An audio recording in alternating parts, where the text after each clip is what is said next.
Hi, everyone. Welcome back to the Change Your Mind podcast. I'm your host, Chris Ashley. We explore personal development, spirituality, and science. And today we're going to really get into the personal development aspect, especially if you're a business owner or an entrepreneur or someone with a side hustle. We're going to talk about money mindset. We're going to talk about what it means to turn that side hustle into a full-time business and how to think like a business owner. So I'm excited. First, a couple quick announcements. If you check out the links in the show notes, you'll find a link to my book, Change Your Mind to Change Your Reality. It's available in paperback, ebook, audiobook, anywhere you purchase your books, Amazon, Barnes & Noble, Walmart, Google, Apple, all the places. Let's see what else. There's also links to my free masterclass that happens every few weeks. There's some free downloads from my website. There's also ways to just stay in touch through social media, courses, coaching. And as always, this podcast is a part of the Los Angeles Tribune podcast network. So we do a lot with personal development. Be sure to check us out. Check out all the other amazing podcasts that are part of the network as well. And I think we're ready to get into it. So with me today, I have Regan Bashara. Regan is a numbers witch and bookkeeper, conjuring empowerment for passionate, heart-opened entrepreneurs in the United States. Regan helps you track and organize your numbers to quickly build wealth while aligning with your principles and ethics. Wealth allows you to take back your financial agency and start living out your big dreams. Regan has a degree in math and physics from Louisiana State University in Shreveport, and almost a decade of experience in public accounting and tax preparation. She is a QuickBooks Online Advanced ProAdvisor and is also certified in their payroll products. She founded her bookkeeping and payroll services firm in May of 2022 after several big life events sparked a desire for more independence and empowerment over her career goals. So welcome, Regan. I'm really happy to have you here today. Thanks so much for having me on. I'm excited to talk about all things business mindset. Yeah, me too. Me too. And as someone who uses QuickBooks and like has barely scratched the surface, like I know how to use like the banking and the like overview month to month, and that's about it. QuickBooks is massive. So might hit you up later for some QuickBooks insights. Sure. But first, I like to start all the episodes the same way, and that is by asking my guests to share their origin story. You know, what is it that led you on this path? What made you launch your own business? I think you have an interesting story because you went from employee to entrepreneur yourself. So I'd love for you to share that with our audience. Sure. Yeah, just like you said in the introduction, I have a math and physics degree. I do not have an accounting degree. My accounting experience and myself as a bookkeeper, I am 100% learned on the job, like skills developed in that line of work. When I graduated college in 2014, I was like, yeah, I just like the accounting things. I had interned at a CPA firm during tax season and found it really interesting. So I decided to go into that career field. And then after about 7 years, I had some big things happen in my life, like with my family and stuff, and just realized that I was miserable day in and day out at my job and wanted to start my own business, wanted to kind of be my own boss or whatever. Have the freedom of time and money and all that everybody kind of says whenever they go to being an entrepreneur. And I had worked with folks in the entrepreneurial space because that is the client that I serve, the business owner. And so I kind of knew what that experience was going to be like, but it was completely different to experience it for myself. Yeah, totally. Thank you so much for sharing. And yeah, it's totally different when you do it yourself. I'm a business owner myself. I own 2 businesses. My husband has a couple LLCs as well. And it can be really scary taking that plunge, especially if you're leaving a full-time job, right? With the paycheck and the benefits and the stability. So what do you think it takes to go from an employee to an entrepreneur? Yeah, I think it requires a lot of personal development, even though it's running a business or being an entrepreneur, being a business person.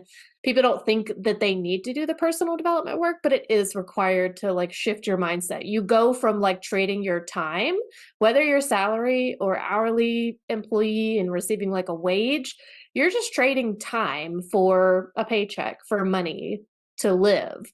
And when you go to being an entrepreneur and you own your own business, now you're trading value. You're trading your experience and your resources, some of your time too, but like for the most part, business owners cannot trade their time for money because we would all be broke in that case. And being a business owner requires you to create a lot of value, requires you to be creative. Even if you're not like an artist or whatever, you have to be creative and provide an offer, provide value to other people that they agree to pay for. And that is not about exchanging time anymore. So that is a pretty huge shift for a lot of people to make.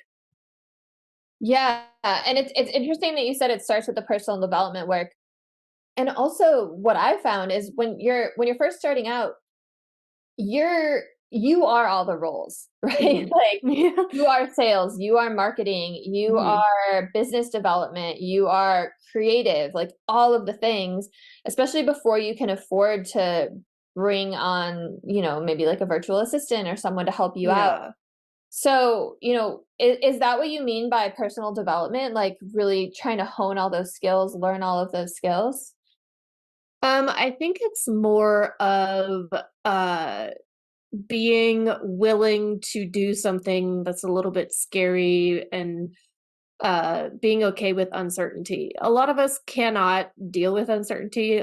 As humans, we love to know like what's going to come next. We like to be pretty certain about whatever the outcome is going to be when we're like investing in something or putting a lot of time and energy into something. We want to know that like that is going to work out, because otherwise, why the hell would we do it? Right.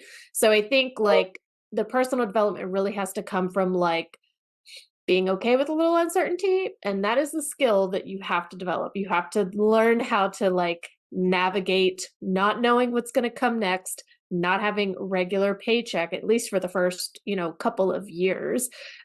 Just kind of going with the flow, seeing where it takes you, seeing what your audience and what your clients want, because you can totally start out with an amazing idea that you think is brilliant and then try and sell it. And everybody's like, that's not interesting or helpful at all. You have to like navigate the uncertainty, be willing to change course a little bit, change up your offer a little bit to really match like whatever the market wants and needs. Totally. And when you're talking about uncertainty, it made me think of Tony Robbins. He, talk about personal development. He's like the guru, right? Says I'm not your guru. He has this idea that there are 6 basic human needs, and everyone has them in different order, and everyone has like 2 primary ones that are their drivers, and they can change throughout your life, but one of them is certainty, like and stability, but one of them is uncertainty. There are people, and I took his like little quiz to figure it out, and I'm actually one of those people, and I think probably most entrepreneurs are. There are certain people who thrive off of uncertainty, right? And I wonder if that is really just like something that's innate in you, or if that's really a skill that you can cultivate and develop. What do you think? I think that like the people that thrive in uncertainty are the people that recognize that uncertainty is where the possibility lies. Like you could be certain that you're going to make, $50,000 in sales in your first year of business. And then with that certainty, you end up with that result, right? Like usually you get what you are capable of allowing yourself to receive. So if you're comfortable, if you thrive in uncertainty, if you're willing to like ride through the uncertainty, the possibility can be greater on the other side, or at least there is more room for like bigger and better things to come. So I think entrepreneurs are the folks that recognize that like uncertainty is where we get to really decide how we want it to unfold, how we want it to play out. And like just I think being okay with uncertainty is a skill that you have to develop. You have to practice kind of that like nervous system regulation of like, if I don't make it work this month, like I have to make it work this month. Otherwise something has to give, like I have to go do something else or whatever. Like, especially in the first couple years of your business, leaning into that and allowing that to be the case is a skill that you have to develop. And I think that does come from that personal development work, which is having the right mindset, having the resources and like the support that you need, calling that in and having that kind of like be what pushes you into the unknown, because in the unknown, it's not necessarily scary. It could be something really amazing and great, right? Absolutely. And outside of your comfort zone is where growth really happens. Hmm. Right? Like they say, the comfort zone is where dreams go to die. And I like that you talked about adaptation, because that's so important, right? Hmm. Being able to adapt, and if something doesn't work out, not giving up. They say Hmm. that 90% of people don't achieve their goals, and that's for two reasons. One, it doesn't work out and they don't adapt, right? They get frustrated, they get defeated, and they just give up. But Hmm. the more common reason is they're so fearful to get started that they don't even begin in the first place. Yeah. So, and I think another thing that we haven't touched on is like you have to get used to rejection too, Hmm. Yeah. right? Like you have to develop a thick skin. So talk to me more about money and growth mindset, and like what kind of mindset you need to really do this. Yeah, I'll kind of talk about where I'm at with my business right now. So I'm coming up on 2 years. I'm just a couple of months away from my 2 year anniversary of my business. And I am to the point now where I have to make a tough decision. And I don't know when I'm going to make that decision. I've been mulling it over, but it is to hire somebody. And what that person's role is going to be in my business, I need to decide on that. I need to decide what that budget is going to look like. Will this be a short-term role or something more long-term? And the question that I'm facing right now is that, like, maybe I don't have the cash flow to support hiring somebody right now, but what if hiring somebody is the way that I end up getting more cash flow in my business, bringing in more revenue, to where then, like, am I putting the cart before the horse kind of thing? And I think that, like, that is going to require another mindset shift, because right now I'm like, yeah, I can hardly afford to bring home what I need to pay my bills. Like, I'm married, my husband has a salary, like, we're fine, but I would like to bring home more money for myself. But I'm like, okay, then that means I have to give up something else in order to, like, hire some assistants for me so that I can free up my time to be more creative and be the business owner, be the entrepreneur and the one with the vision for the business. So, like, that is kind of where I'm at with my business right now. And I like to share that with people. I don't want anybody to think that I just have it completely figured out. Like, I'm a brand new baby bird business owner. Like, I've only been doing this a couple years. But it does come to a point where, like, those hard decisions you have to make, even though it might not make sense to make them right now, like, that is sometimes it requires developing the mindset to make a decision that, like, may not be entirely logical at first. So I think every business owner needs to be aware of what's going on with their money, which is why I provide the bookkeeping services that I do, because, like, I can't make a decision if I don't know what's going on with my money.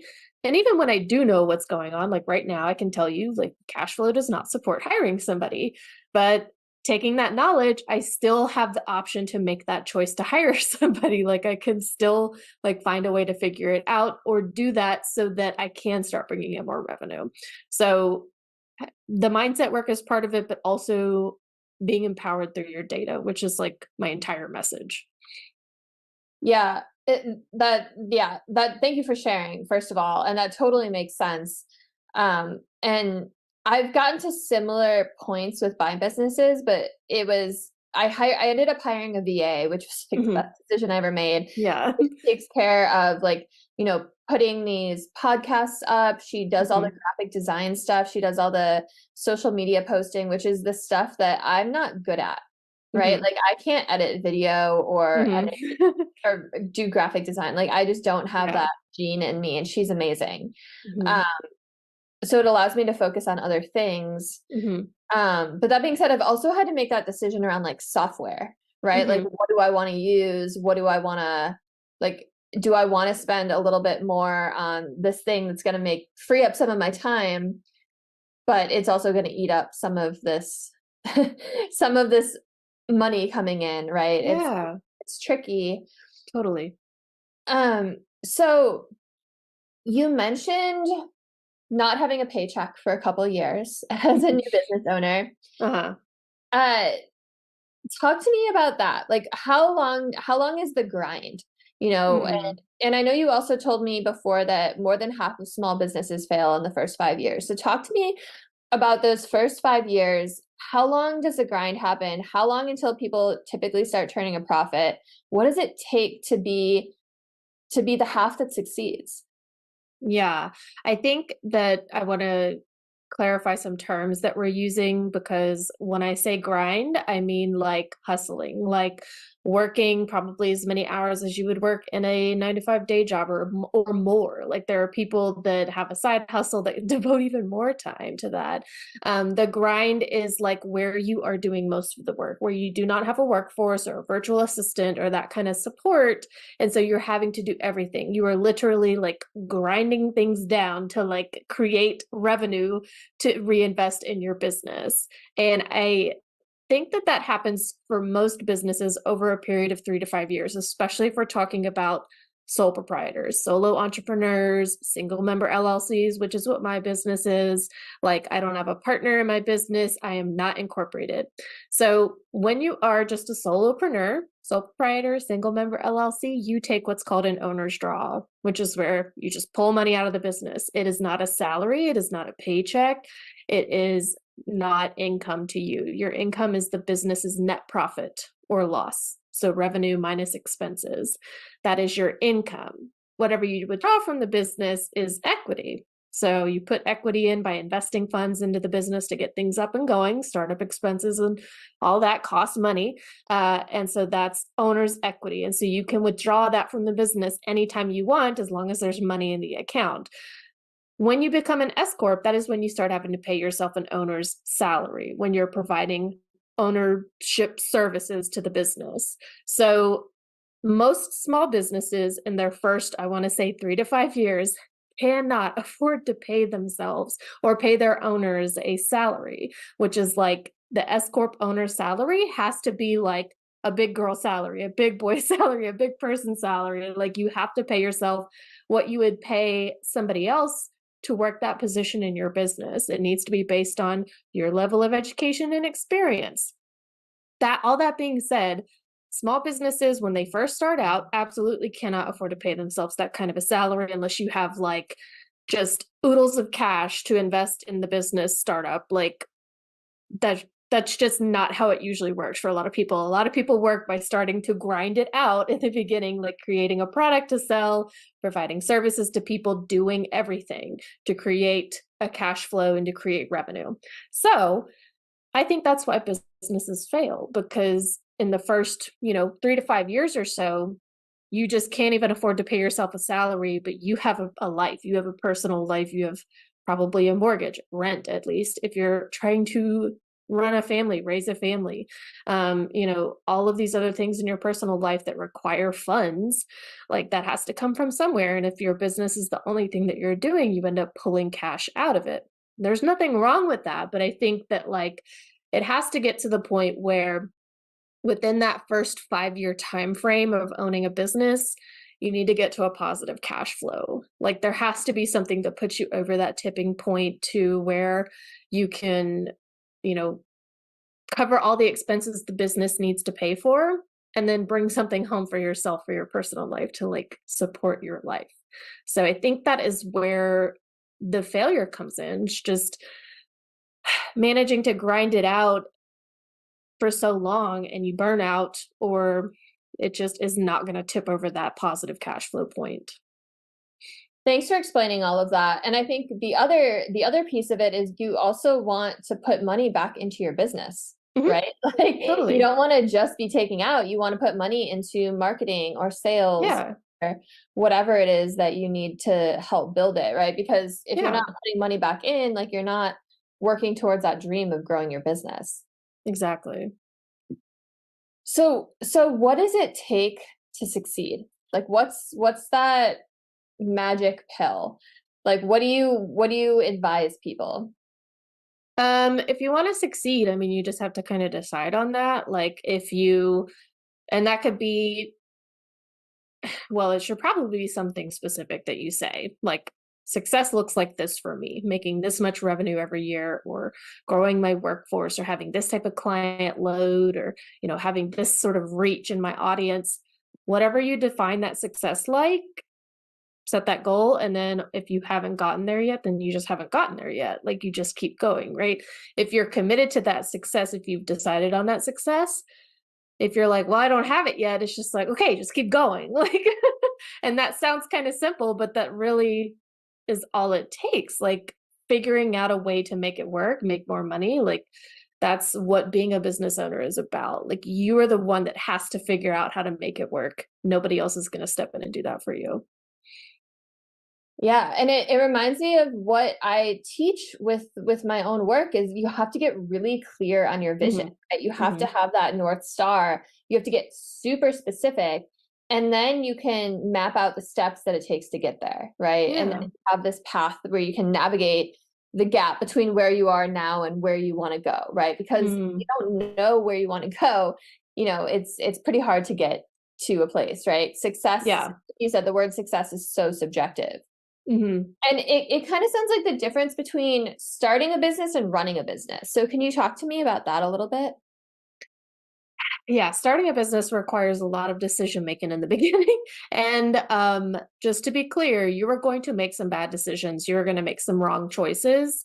And that's not a good enough reason to stop. But in the beginning, it does require so much like, well, let's just try this and run with it for a little bit. And if it doesn't give us the results we want, we can just keep going with it to see if it needs a little bit more time or we abandon it. Like we're done. We're not doing that anymore. It is a lot of decision making. It is a lot of data gathering. Like I said before, you kind of don't know what the market wants or needs until you start offering things and they either buy it or they don't. And so it is a lot of like just getting feedback from folks. Like I've worked in this industry for so long, I still incredibly value the feedback I get from some of my longest standing clients. Like they're like, yeah, actually, I think I want to do this thing now. Like, that's new information for me. And I'm just like pulling those little pieces of data in so that the next client that comes along and wants to work with me, I have so much at my disposal. I have so much in my arsenal of like tools and resources to help them make better choices.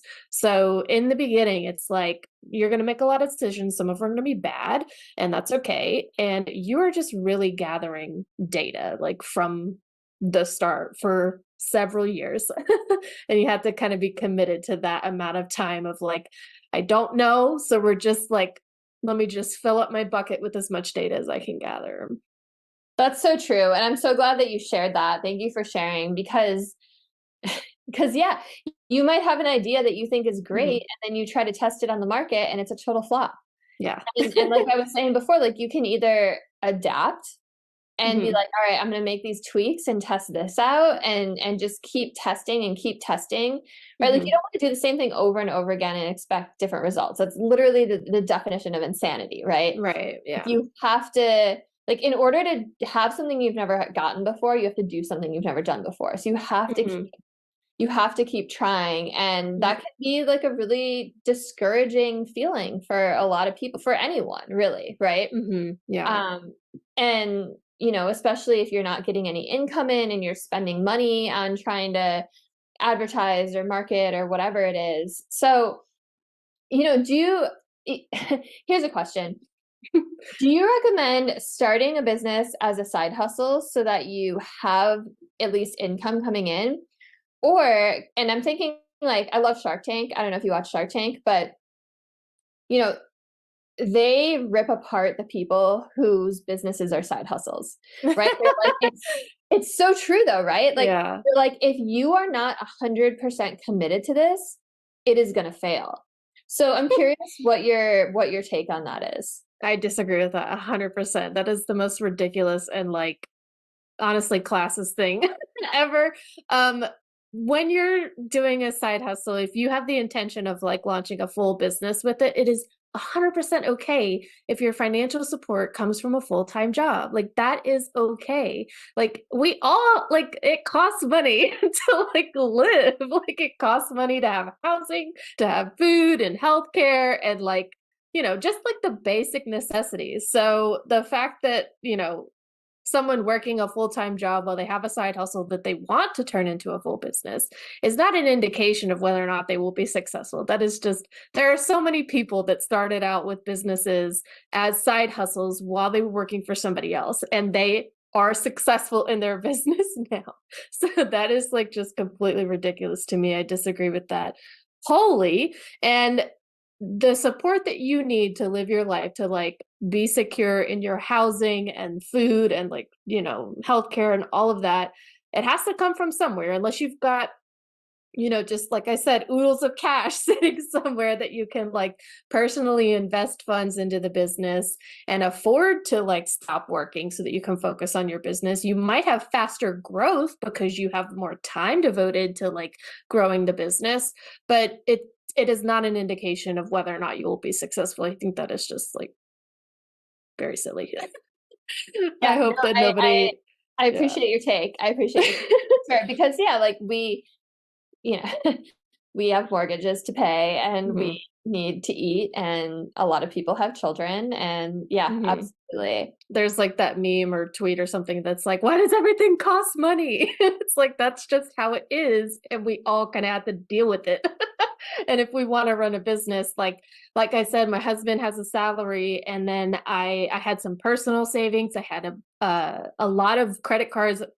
My personal cards, I paid down a lot before I paid off completely before I started my business, so that I would have like that credit available to be able to buy the software that I needed and pay for coaching and things like that. Yeah. So like I had financial support, and it wasn't a pile of cash. It was like the fact that I'm married, and I have personal credit to use. I have personal savings to put in. So like financial support is going to come from somewhere. And if that's you working a full-time job, there's nothing morally superior or inferior about that to somebody else who just has finances to like hold them over for a little while.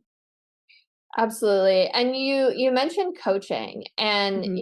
I personally, I've said this so many times on the show, and I am a coach. Like I would never Mhm. want to work with a coach that didn't have a coach, right? Because always more to Yeah. learn and grow. Like you want to work with someone who has a growth mindset themselves, right? Who's Mhm. like always learning and innovating. So talk to me about the importance of coaching, because I know there's also a lot of people out there listening who are probably like, wait, you want me to start my own business, barely make ends meet, be grinding for 3 to 5 years and pay for coaching? So talk to me about that. I mean, you totally don't have to pay for coaching, but for me personally, that has been probably one of the bigger factors in my development and in my business's growth. So in 2023, when we're recording this, I have replaced my annual salary at my last job in my first full calendar year of business. I grinded, ground the hell out of my business, and I still take weekends off and stuff, but I have that supportive, I'm in a coaching community as well as I have like a personal or a business coach, like one-on-one, we do stuff together. And it is because of that supportive community that I don't feel so alone, and that I'm able to have like a sounding board and get feedback on my ideas. I need somebody to tell me when something sounds crazy and it's not going to work, because they've been doing this for 20 years. Like they know, and I don't. So, you know, I find that incredibly valuable. I can't go without that. Like I need that kind of support and community.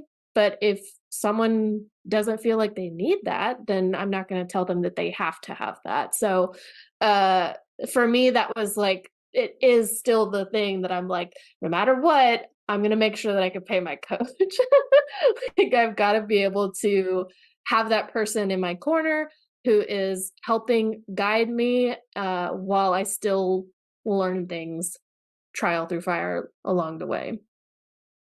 Yeah, I couldn't agree more. I'm also part of a coaching community, and those weekly calls with everyone where we're all on the same path. Like we have different Yeah. businesses, but we're all we're all coaches in some sort of personal development sphere, and Mm. we're all trying out similar things. And it's so nice to have that sounding board and to have that encouragement, because Yeah. it can be really isolating, especially Yes. when you're like working by yourself and your business is online. It can be Yeah. so isolating. Like I have Yeah. to like remind myself, like, get outside and walk the dog today, or like go to the store if you can Yeah. like have human interactions, right? Yeah. Even if you Like, don't talk to yeah. anybody at the store, just being around other people, it's like, oh, that's right. Other people exist. Yeah. And like, Yeah. okay, do your hair and put on a cute outfit, even though no one's gonna see it, right? Like just so you feel better about yourself. Yeah. And I think what you also touched on something important that I want to highlight is like find a coach who's already successful in what you want to do, Mhm. Mhm. right? Like or a mentor or someone like, Mhm. because it is so much easier when you don't have to reinvent the wheel, when you Yeah. can be like, here's what worked for me. Here's Yeah. the path that I did. Here's like the software tools I use. Here's Mhm. the tactics I've figured out, because they've probably spent like decades, right? Or at least years, like figuring it out. So you get the benefit of not making those mistakes that they did. And it's so invaluable. Yeah, I hired a sales coach specifically, not because I felt like I was bad at selling, but there was just that little bit of like, this feels a little bit icky. I don't want to like ask people to hire me. And now I'm like, do you want to hire me? I'm like DMing people like, do you need help with your bookkeeping? Because like I can help you with that. Like it has made such a huge shift of my mindset for selling because I hired someone specifically to teach me how to sell better. So like even if you in general just want a business coach, or maybe if you're just struggling with one area of your business, like the marketing or business development, you can find somebody that specializes in that area and really sit down with them and like work on that piece. Yeah, and I think what they really do well, what you were kind of saying, is they push you out of your comfort zone. Mhm. Right, like I do webinars now. I was doing them weekly. It's just with the pregnancy and everything, it's become every couple weeks. Yeah. And that's where I get most of my clients from, like more than just like organic social media. Yeah. And I was like terrified to do it time. Uh-huh. I was like, and it was a lot of work to put into it and like make the Mhm. slide deck, and like my coach like helped me through it, and like there was like a formula to follow and all Yeah. this stuff. But like now that I do it a lot, it's just, I just go in there with the mindset that like I have a lot to offer. I'm Mhm. helping people. Like if I can even teach one person something really valuable during this Yeah. 90 minutes, like even if they might not buy my services right away, but like I'm giving them really good information, right? Like Yeah. it's not just Mhm. like me like having this slimy sales pitch. Like I'm teaching them some really great information for free for like an hour of that before I ever pitch anything. And Yeah. it's like, okay, maybe like months from now down the road, they'll come back, right? Or Yeah. anything. It's like if I could just help someone. And it's like having that mindset of service where I'm more Mhm. focused on the audience and the other person than on like my own whatever. Right, that helps a lot. And that's how I feel Yeah. about public speaking too. Like I love public speaking, but if you're so worried about yourself and wrapped up in your own head and your nerves, you're You not won't serve serving your anybody. audience, right? Yeah. Exactly.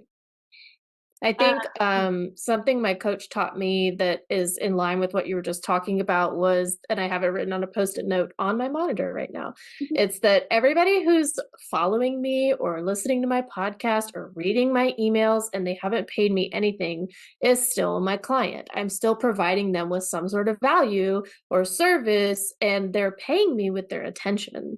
We're in an attention economy, right? Like we scroll our phones all day long and like binge Netflix. Like someone taking time out of their day to pay attention to what I'm saying is a big deal. And I considered that like, you're my client now. You have been here, like listening to me, and I'm giving you something of value that makes you my client. And going into it with that mindset is like, why wouldn't you want to, just offer up some help that's going to relieve somebody else's kind of pain or issue that they're dealing with?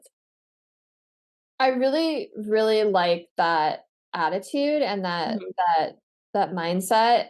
And I remember when I first started out, it was like, oh, I don't want to give away like all my secrets for free. Like that needs to be behind a paywall, right?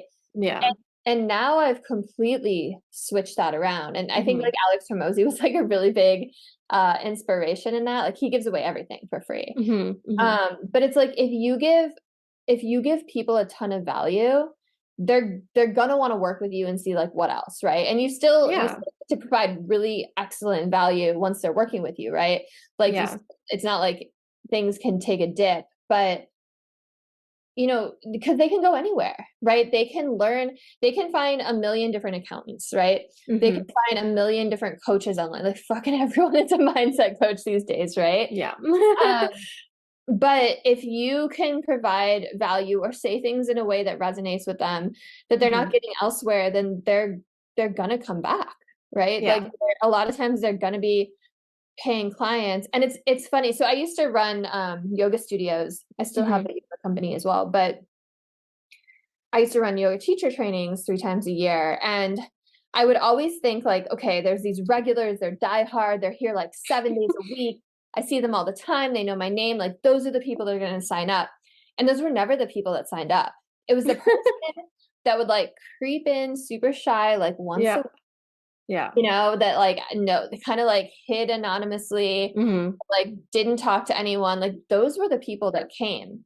So it's like, never really know. It might not be those vocal people. For sure.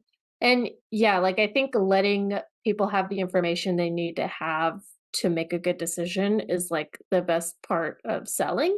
Like I'm just going to tell you what I can help you with and what kind of value I can provide so that you can make a good choice. If you don't agree that what I have to offer is valuable, that's fine. Like it's okay.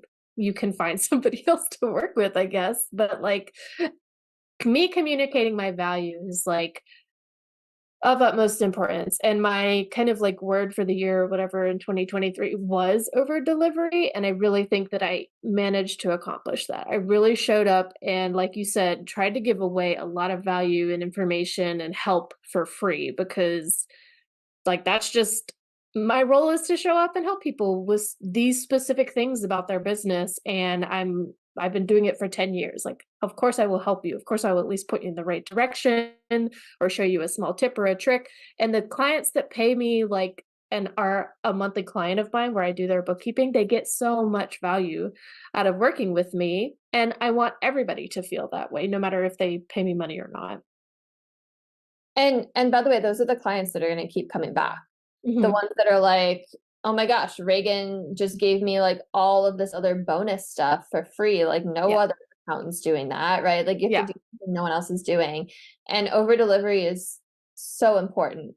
And I think also what you touched on right before you said that was authenticity. Like authenticity is so important because if you're trying to be something you're not, if you're trying super hard to sell, like if you're like, people can see through that bullshit, right? Like they can totally sniff through it. So if you really come from this place of like wanting to serve people, wanting to help, like here's my credentials, here's my story, like here's why I can provide value, this is how far I'm willing to go for you, like people feel that. Yeah, I think the best compliment I get, and I was on a consultation this morning with the prospective client, and she told me like what after I kind of like gave the pitch or whatever, she was like, "Yeah, I think what you're doing is like so helpful and amazing, and like your messaging is just has made that so clear that that's what you're about, and so like that really comes through." And I was like, "Oh my gosh," that was like unprompted, and it was so meaningful to me to know that my message is in alignment with like how I show up to like serve my clients too. Like I want that to be very congruent and in line. And it's amazing whenever I get that kind of feedback where somebody's like, you've made it very clear to me, like what you stand for, like what you're about.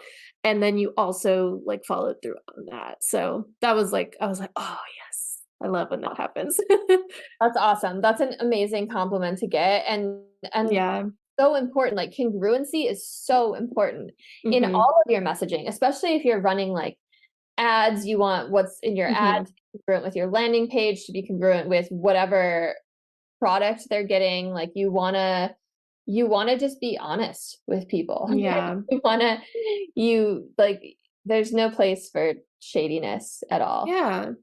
Yeah. And imperfections are like the name of the game too. Even if your ads don't exactly line up with your landing page, like if you are yourself being authentic and honest in your like copy and the way that you show up and actually serve the client once they're in front of you, I think that will come through more than just like having all of the pieces in place absolutely perfectly. like I feel like all of that is unnecessary, and my time and energy can actually be spent just providing value, like totally get your get your copy together. But like, yeah, if you make it clear to people that you have some sort of value to provide and they're like, cool, I'm opting in, and then you show up with that value and then you over deliver, and then you give them an amazing experience and you help them feel a different way, I think that like speaks for itself more than any ads or landing pages could, honestly.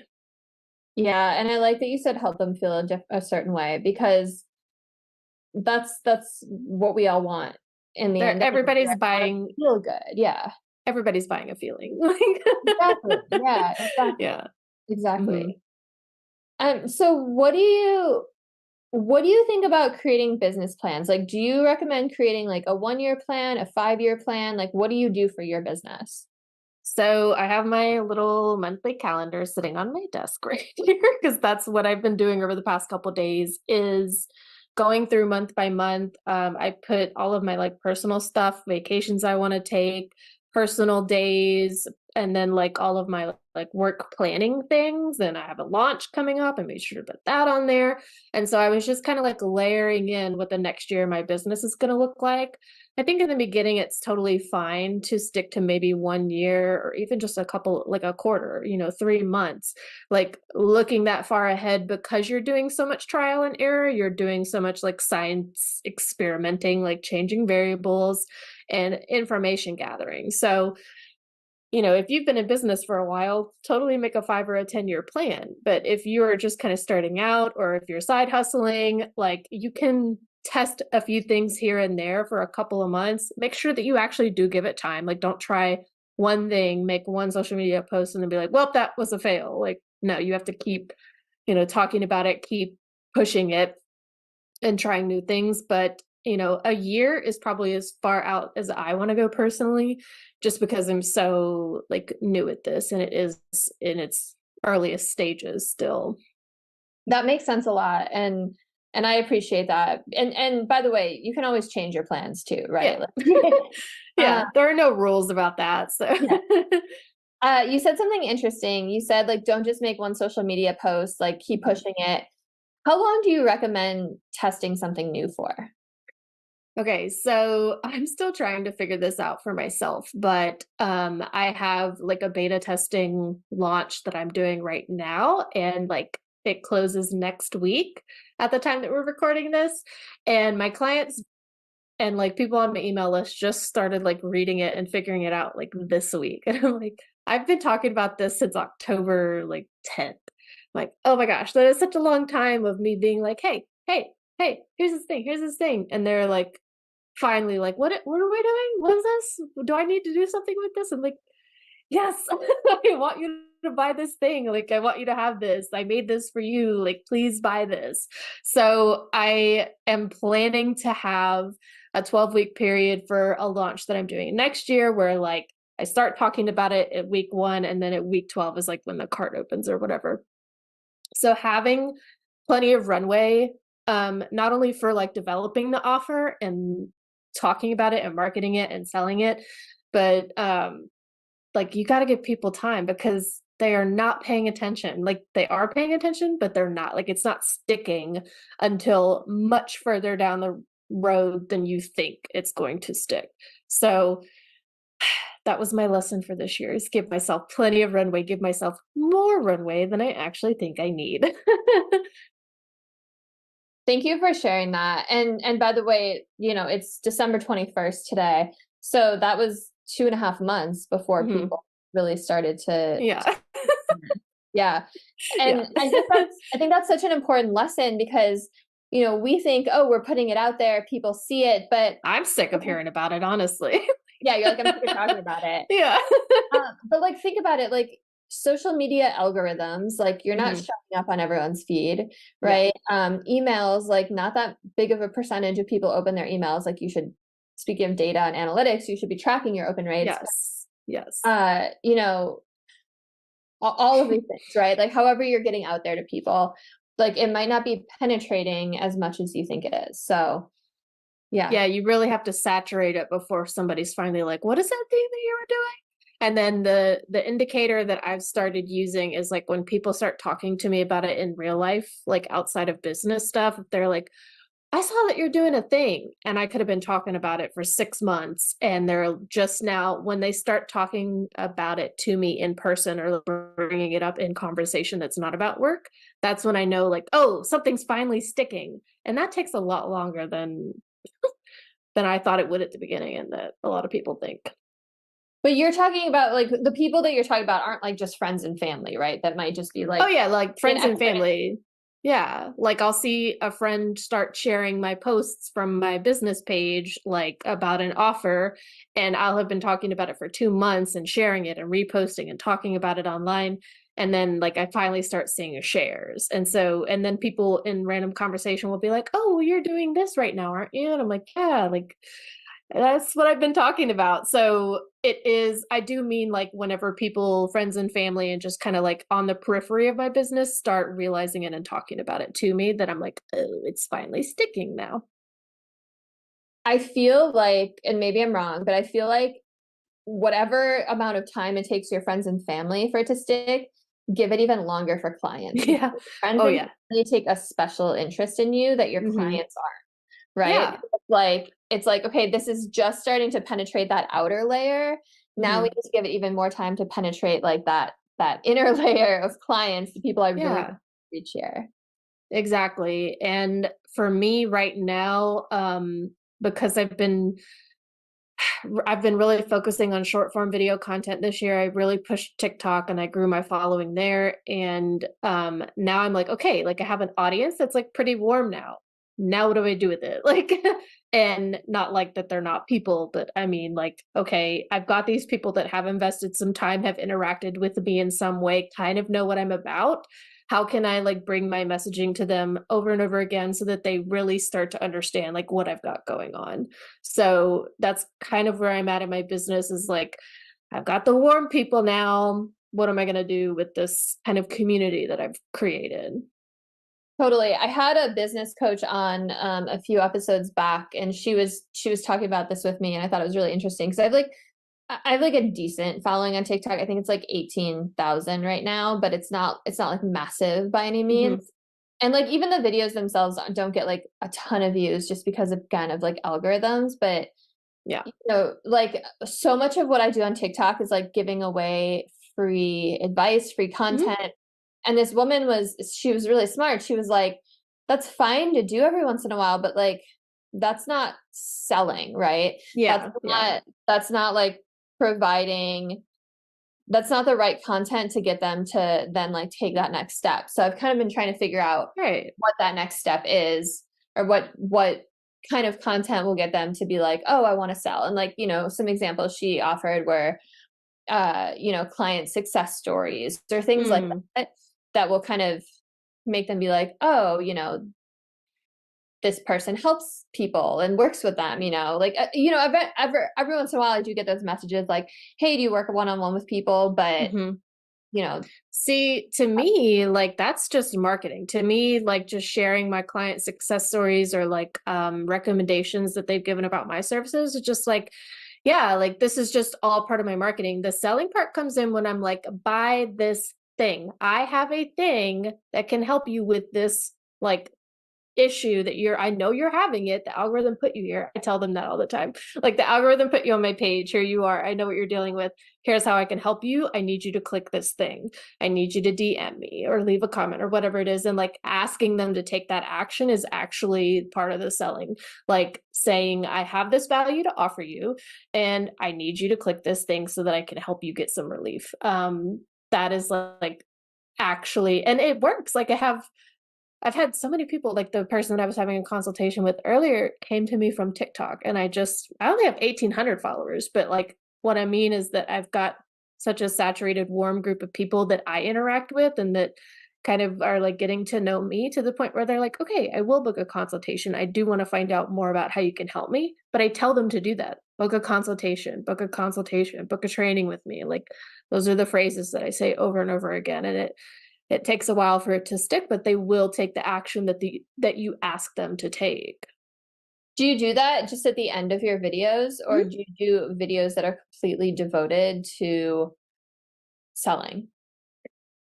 So I do, this is kind of like the formula. I do like 3 to 5 seconds of like some sort of hook, and I trim it down so that it's like immediately catching somebody's attention. And then I introduce myself, I say what I do, follow me, like this video, whatever. And then I kind of like talk for a little bit. Here's a problem. Here's how I fixed it. Or this is what my client said to me. This was the response that I gave them. And then the end of the video is the call to action, which is usually book a consultation with me if you want to talk about this, if you're having this specific issue. Or the call to action can just be follow me, because like 80% of it is just like, just consent into seeing more of me. Just follow me for, more of this, basically.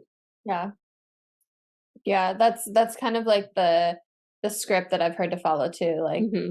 hook them, teach them something, give them some sort of value, call to It action. has really worked for me. Like once I committed to that formula and then also did it every single day, like every day of the week for probably 4 months, I was posting 2 videos a day of that, like every day. So, A lot. um, It's so it's it gets to be a grind in and of itself when you're like, oh my God, what else can I say? Like, what else can oh yeah. be of value? Like, how else Mhm. can I phrase this thing? Yeah. And sometimes you just repeat yourself over and over again because 9 times out of 10, they didn't see the first video. The algorithm did not show it to them, and it's okay to repeat yourself. Yeah. Yeah. Totally. Yeah. Absolutely. Awesome. So is there anything else that you feel like would be valuable to listeners about being an entrepreneur or money mindset or growth mindset or anything that we haven't covered today? So I will specifically say that if I'm going to give any financial advice, it's going to be to set a time with yourself, solo or with a coach or a planner or somebody, and set a time to look at your finances. It doesn't mean doing a deep dive into everything. It doesn't mean going down a rabbit hole for one transaction. It is just getting kind of the overview picture of what's going on with your business finances, once a month. Set a time, and then I say set a timer because nobody needs to go down a rabbit hole. 10, 15, 20 minutes is all you need to kind of get the lay of the land.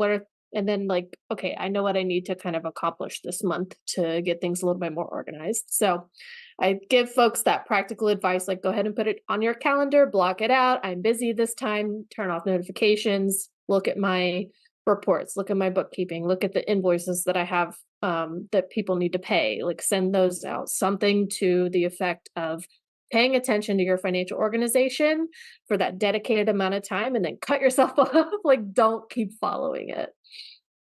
You have to do that, right? Like, I Mhm. can't imagine running a business and not doing that. So if you're A listening lot of and people you're do. not doing that, okay. If you're Yeah. listening and you're not doing that and you have a business, write that down. Yeah. I do it on the first of the month every month, Mhm. just to make it easy. And Yeah. it doesn't really take that long, right? And Yeah. like, you don't even need QuickBooks. I use QuickBooks for my yoga business, but for my coaching, I just do it in a spreadsheet.